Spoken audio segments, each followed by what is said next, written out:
Les jeunes ne veulent pas croire à l'existence du sida. On entend parler, mais on dit que c'est créé par... D'autres disent que c'est créé par les Blancs, d'autres disent que c'est créé par nos parents pour décourager les amoureux. Si bien qu'ils ne croient pas, ils se disent toujours qu'il n'y a pas le sida. Pas plus tard que le mois passé, j'ai reçu un couple chez qui on a détecté le sida, le virus. La femme accusait l'homme sans cesse. Malgré toutes les explications, elle disait que c'est l'homme.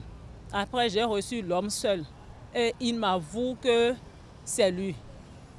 Que lui, il n'a jamais cru à l'existence du sida. Il disait que ça n'existe pas et que c'est au moment où on lui a annoncé qu'il est séropositif qu'il a cru. Sinon, il cherchait des femmes en ville, mais sans protection. Avant, le sida fait peur. Dès qu'on entend parler du sida, tout le monde a peur. Mais aujourd'hui, ça ne fait plus peur.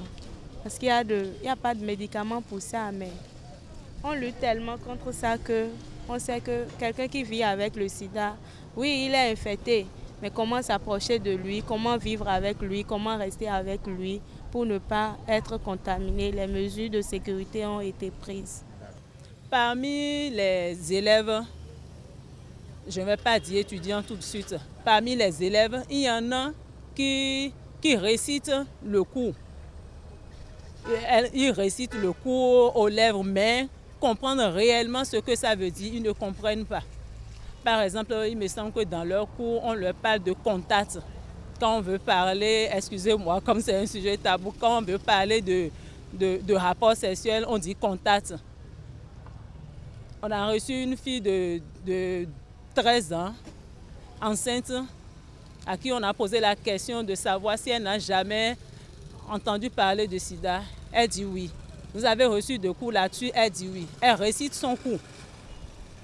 Et on demande, est-ce que toi tu t'es protégée maintenant? Elle dit qu'elle n'a pas eu de contact. Donc, les cours sont récités, mais pas compris. De nos jours, on constate que quand quelqu'un est atteint de la maladie, après son dépistage, si une prise en charge si se fait prendre, la prise en charge et le suivi est fait, donc la personne peut vivre longtemps. Mais c'est celui qui n'a pas fait son dépistage et n'a pas suivi les prescriptions du médecin pour la prise en charge, c'est lui-là qui peut mourir rapidement de la maladie. On a pris pas mal de précautions à ça et aujourd'hui là, on voit que même si tu as ça aujourd'hui avec les soins, on ne meurt pas vite. Mais ce n'est pas ça là seulement qu'on va voir et continuer à se mêler dans les affaires de femmes. Mais il y a aussi les précautions qu'on a prises et puis l'État aussi a beaucoup œuvré dans ce sens-là.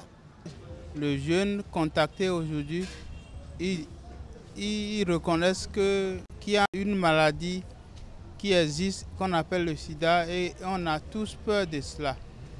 Et par ici, c'est qu'il faut se protéger. Par là, c'est qu'il faut la fidélité et ainsi de suite. Parce qu'il y a eu beaucoup de campagnes sur le terrain. Voilà, et ces campagnes ont vraiment porté leurs fruits. Parce qu'aujourd'hui, quand on prend 10 Béninois, c'est à peine un qui aura peur du sida.